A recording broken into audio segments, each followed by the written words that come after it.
not go see the Best of All Worlds tour. It's not Van Halen. How you doing? Welcome to Screams from the Grave. This is Lou Mavs with my buddy from Outside Review, Greg Noggle. We're here to talk about Van Halen today.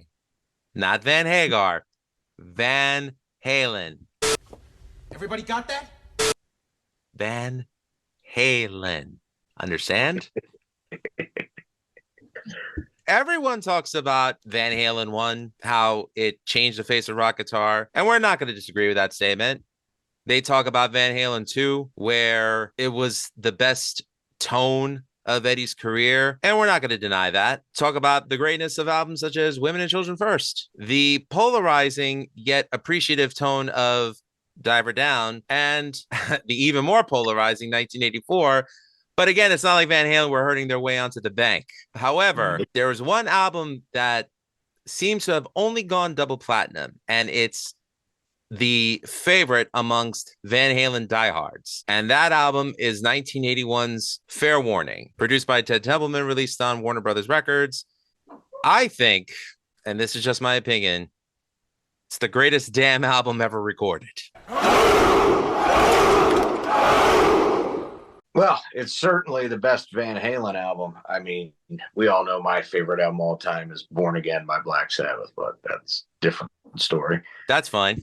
Also, I think this is probably the best portrait of Eddie Van Halen and his guitar playing, and quite possibly the best he ever did. Which is funny because at the time that he recorded this, he was in a very depressive state, which is ironic because he had just gotten married to Valerie Bertinelli. There seemed to have been a power play within Van Halen where it seems as though the motives of David Lee Roth were becoming more publicized, well-known, and Eddie didn't want to be the party guitarist. He wanted to be taken seriously. Well, even though this album is the least selling amongst the original six-pack, now we're not including Different Kind of Truth in there because that's at the end, and that's not the original lineup. You can't start an album with Mean Street and tell me that you think it sucks. That's all I'm going to say. No, and I don't think it's so much that people think it sucks, because most Van Halen fans you run into, even if they're more for the Total Party of 1984 or like the more poppier songs that rely heavier on Roth's leanings, they don't necessarily dislike this one. They find it hard to get into, and I think it's because it's a very dark and aggressive album. It's very in your face, and it never stops. I mean, even the ending to it is quite rude, if you think about it.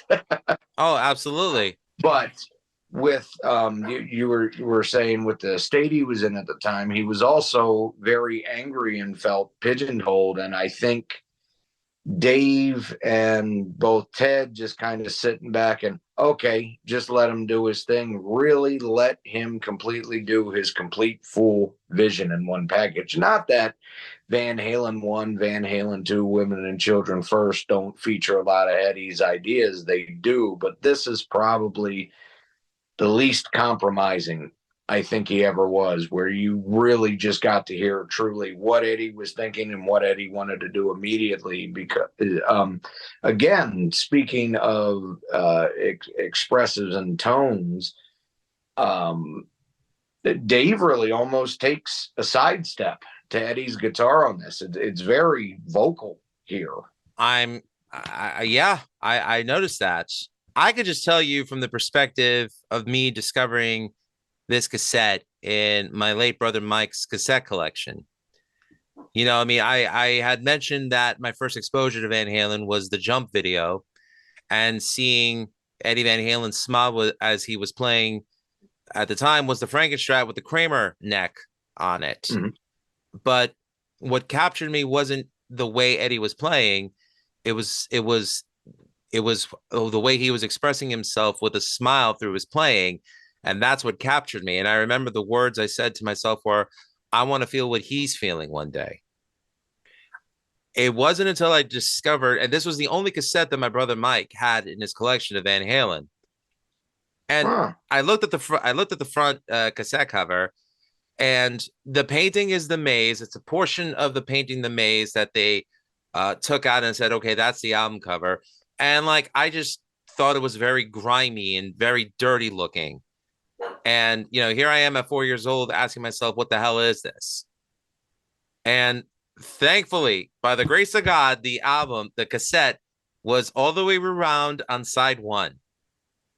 Now, Nice. now, mind you, I grew up in Astoria, Queens, which, the borough of Queens in New York City. New York City at the time, 1980s. The Bronx was in shambles. Brooklyn was more known for bad things going on at the time. Astoria, Queens did have some kind of like suburban kind of feel, even though like, my high school was right across the street from the projects, and and where my parents' house was not too far from the police department, the 114th precinct on one side, and on the other side you had the fire department. So at night I hear these sirens, and as a kid I'd get anxious and scared. The moment I heard, I wish my dog would shut the hell up at this point. Quiet wishes.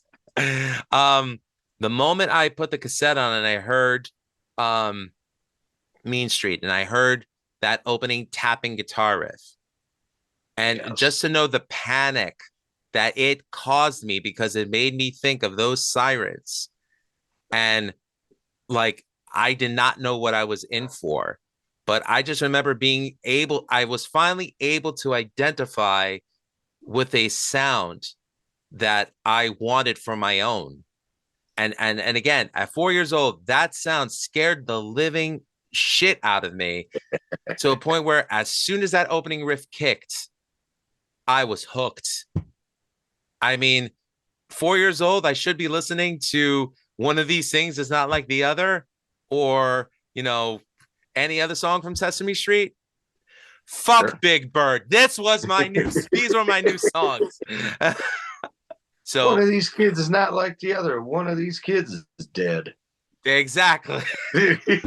Somebody cried for a warning and shot that po' boy down. Anyway, yeah, that is what fair warning was to me. It was a warning telling me you are not coming back from this the same way as you were when you entered at 4 years old. Awesome, man. I didn't hear it till I was about 13, and I already had the other one. This one was tough to find, actually. I think I had to special order it from Sam Goody just to get the CD. That kind of doesn't surprise me, because the unfortunate thing about this album is that it's only known for Unchained by casual fans, which, Yep. if you want that's available on almost every greatest hits album that Van Halen released. I mean, I heard it and I was like, oh man, I got to hear this record this is from. This sounds way heavier than even the first one. And that was why I went nuts for it when I first got. It's like, holy shit, it's Van Halen, but full metal. Yeah, and like, it's funny because Mean Street was reconstituted from an old song that they had called Voodoo Queen. And Really? yeah, and I heard Voodoo Queen, and it was a good riff. It was a good jam, but somehow it came into its own with when it was revisioned as Mean Street. And here I'm thinking David Lee Roth is a badass, not realizing this is the same guy that wears like, brightly colored spandex bell bottoms with Capezio tap shoes and all that stuff. But who cares? Because what you hear on record should matter more than what you see on stage if you're a music fan, in my opinion. Yes. And then, you get into the next track, Dirty Movies. Now, at 4 years old, I didn't know what adult entertainment was until I heard this song. That'll learn you.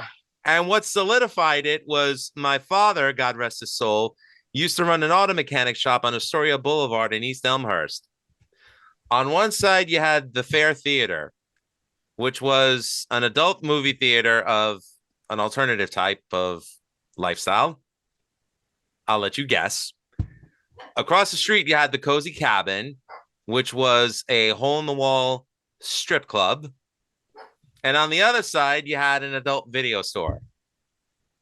And oddly enough, my father did service the van for the adult video store, so they'd pay him very well, and would even ask him, "You want some of our stuff?" My father, my late brother Mike would be like, "Yes, yes." My father would be like, "Stop it, knock it off." But little innocent me, I didn't realize what adult entertainment was, and this song completely explained it to me. It certainly does. And if I'm Yeah. over emphatic, there's a reason for it. Because again, I'm 4 at the time. Go ahead, Greg. Sorry. I was gonna say it's funny up until I got a little bit older and then Beavis and Butthead was on and was watching that. I originally thought adult entertainment was shit like Lawrence Welk that I hated because I was a kid. When I found out it was porno, it was quite a shock. Lawrence Welk. Yeah, Oh because my that was stuff god. adults like that I hated. So I was like, wait, what? Boobs, huh? And now we sing the song for you. It's called Lick My Love Pump. And she's going to do a solo, and I'm going to accompany her. It's not a solo then, Lawrence Welk.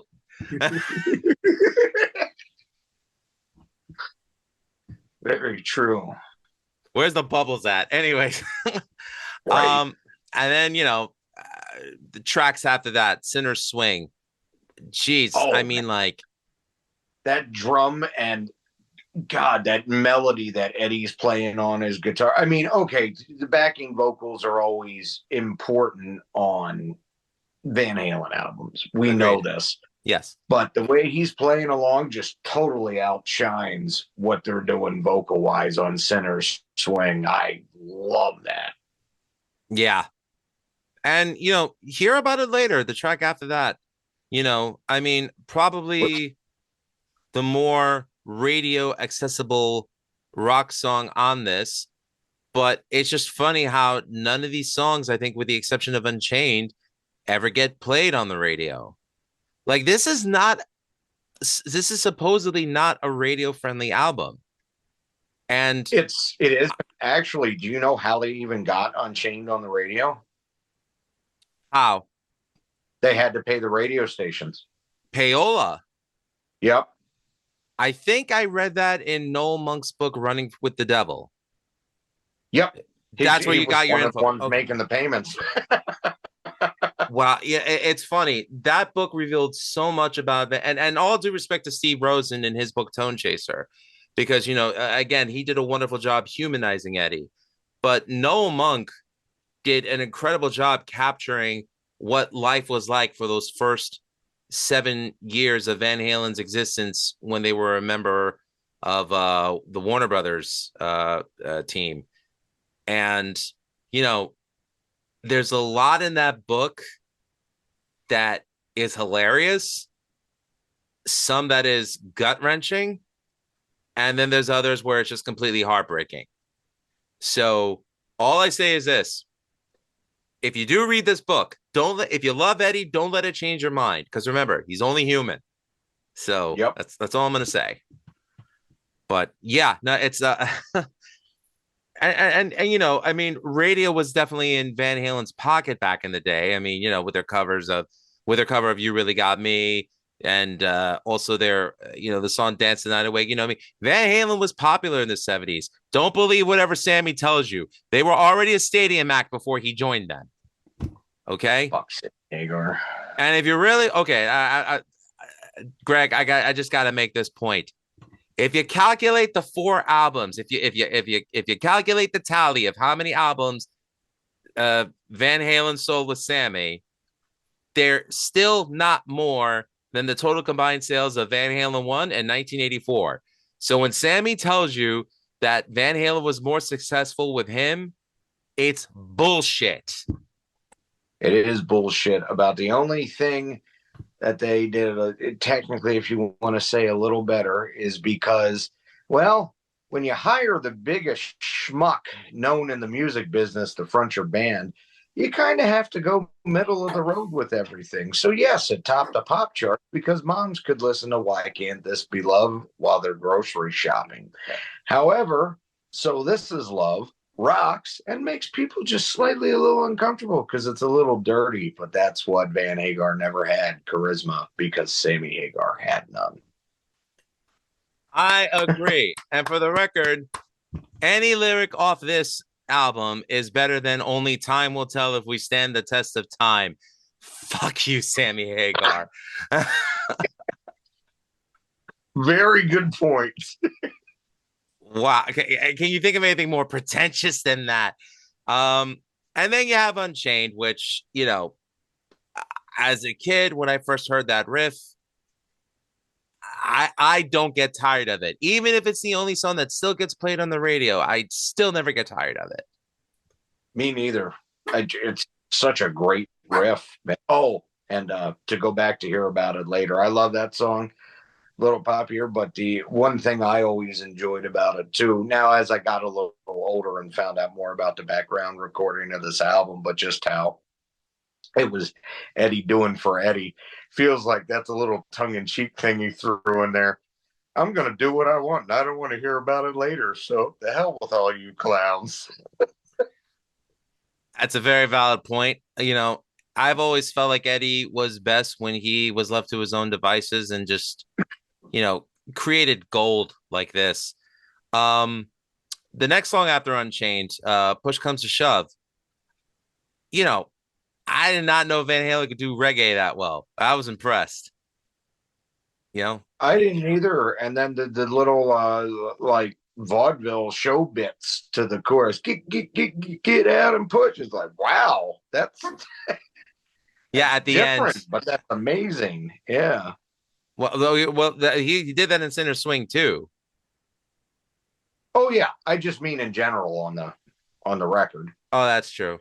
And then So This Is I forgot Love. to mention it on Center Swing, but yeah. Right. And then So This Is Love, which is a dirty love song, which, you know. I love the riff to this.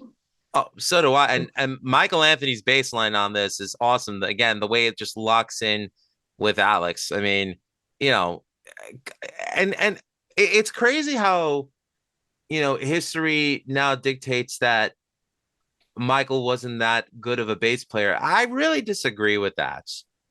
You know, I mean, you had to be a simple bass player to play with Van Halen. You couldn't get a Billy Sheehan to replace him because it seriously needed a more simplistic approach. But simple doesn't always mean bad, you know? There's so much going on in Van Halen's music that if the drum was going off and the guitar was going on and if the bass was going off, it would be a hodgepodge of blah, is what I say. Yep. I agree. And I think their problems were more personal than anything else. Just kind of feels like, oh, he wasn't really that good of a bass player, was just a quick thing thrown out there to shut people up about it so they didn't have to air more of their dirty laundry. There you go. And then, you know, the two songs that close off the album, but if you know, to me, they flow well together, which is Saturday Afternoon in the Park into One Foot Out the Door. You know, the way it has that creepy synthesizer sound. And I know it's a synthesizer because when I saw the Van Halen concert bootleg of this tour, and, you know, Eddie was playing a synthesizer for this, but it was, you know, like it was, you know, I forget which one it was, but on record, it just sounded, you know, killer and creepy. And then all of a sudden, the way it just hits you in the face with a sidekick, you know, with One Foot Out the Door. Yeah. What a way to close the album. Oh, love that. You know, and people want to say that Dave's not a good lyricist. You try writing these lyrics or try writing lyrics that fit with the mood of the song and capture it perfectly. Right? You can't. You know, you think Sammy could write a song about food or sex to one of these songs? I don't think so. No, he only wants to sing about the speed limit. I like to drive 55 right over him, but I digress. Anyways, moving right along. But yeah, I mean, this is my favorite Van Halen album, and it is my favorite album of all time. And the reason why Greg and I both agree that it belongs on Screams from the Grave is that not enough people talk about this. And I know one musician who says that it's his favorite Van Halen album, regardless of however you feel about him or the band. But Billy Corgan of the Smashing Pumpkins said that this was his favorite Van Halen album. So, you know, not that it holds clout, but I think that's pretty cool that the guy who took over the quote unquote alternative rock throne in the 90s said that this is an album that people should check out. I'll give him that credit, absolutely.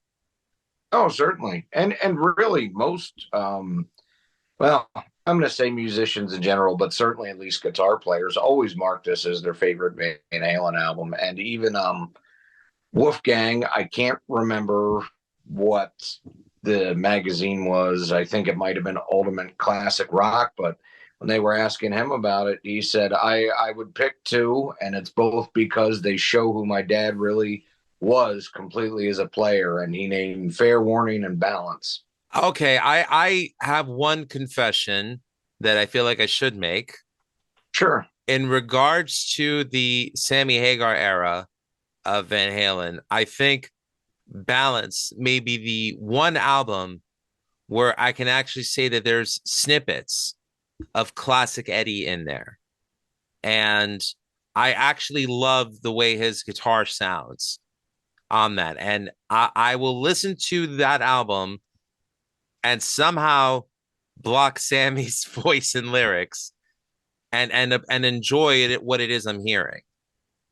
I agree, and you can with that one because I think it's also worth the point of making that. And granted, just my opinion overall, but I also think history kind of agrees. It was the first time since 1984, and even on 1984, he was focused on the pop tendencies a little bit more. But Balance was really the first time he made a guitar-oriented album and was more focused on his parts since Fair Warning, really. The whole Hagar era, which is three really terrible albums, but it's focused on being top of the charts and being more pop rock. People always say to me, "Oh, Hagar's singing isn't that bad." Number one, it is, yes, but number two, those albums really aren't about Eddie all that much. I mean, okay, they're about Eddie and the fact that he's still doing what he wants to do, especially with keyboards and other shit like that. But it's not the guitar focused Eddie of the original six. Yeah. I mean, and you could hear it in songs like The Seventh Seal. You could even hear it in songs like Balachitherium. You could even hear it in songs like Feelin'.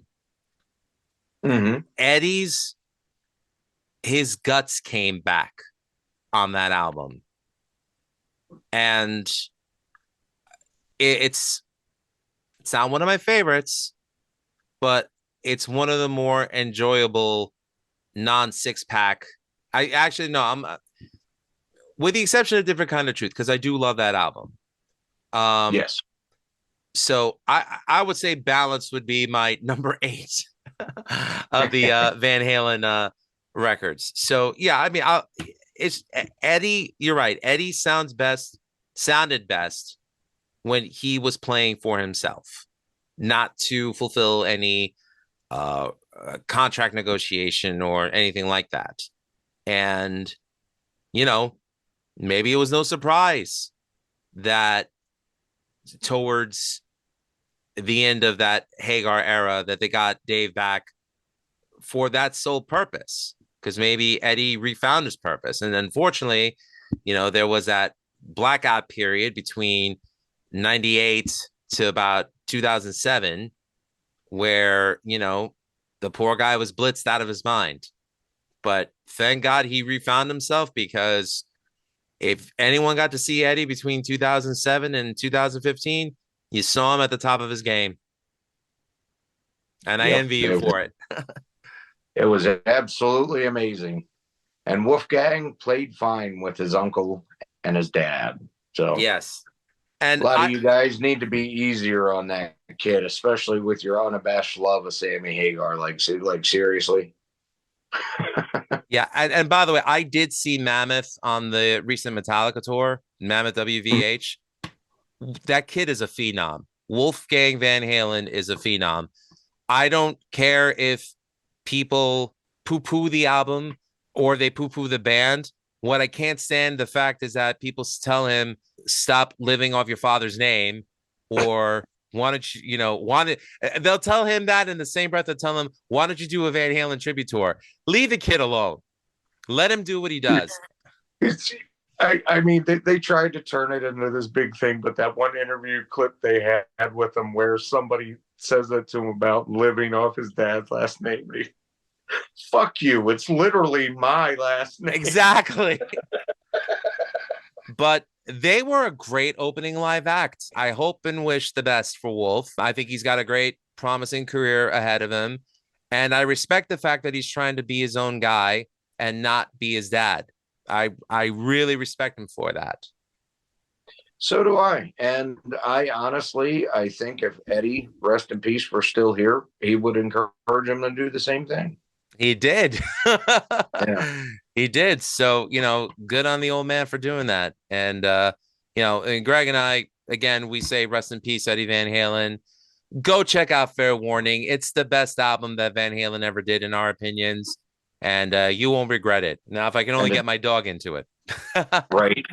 But it'll be one of the best guitar albums you ever hear. One of the neatest things to look at, right down to that inner sleeve with the dirty wall and the Mean Street lyrics on it. Oh, yeah.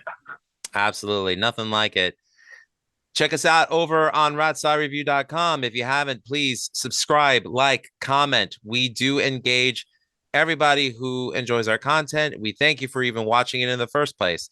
And don't forget to also check out Severed Angel over at severedangel.com. The album is out. Go pick it up. Our next album, Skyward, is dropping this spring. So, we'll keep everyone in the loop on that. And yeah, man, Rat Salad Review. Check it out. Thanks for watching Screams from the Grave. Greg, did you want to say something? Check out the Rat Salad Review Facebook page, especially if you're into hard rock like this, because I am currently doing a worst to best to Kiss post, and I would love everybody's feedback. And hey, the hell with it. Let's argue. You love Asylum? I don't, but let's talk about it. Why not? And if you love Hot in the Shade, I have to ask, what's wrong with you? Anyways. Yes. Thanks for checking. Thanks for checking out Screams from the Grave. This is Lou. That's Greg. Demone.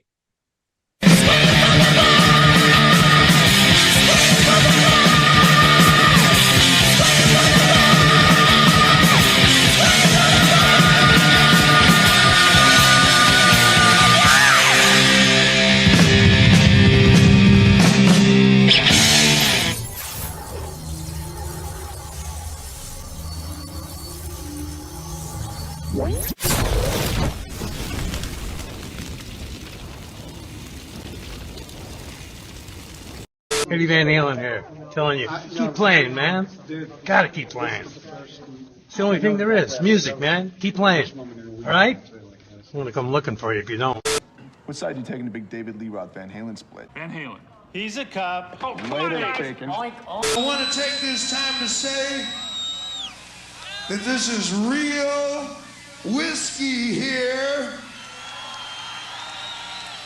The only people who put iced tea in Jack Daniels bottles is the Clash, baby!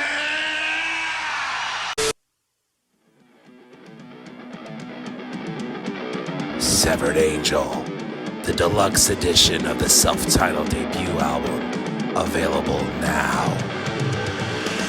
Pick up your copy today over at severedangel.com. Available on all streaming media platforms. Severed Angel, get ready to ride the dogs of war. Welcome back to Screams from the Grave on Rat Side Review. This is We Lou got Matz. one foot out the door. Oh, Wait a minute, wrong album. I suppose we should. All right, this is an outtake that's going to be the end. Fine, we'll talk about Fair Warning. Fuck it. Okay.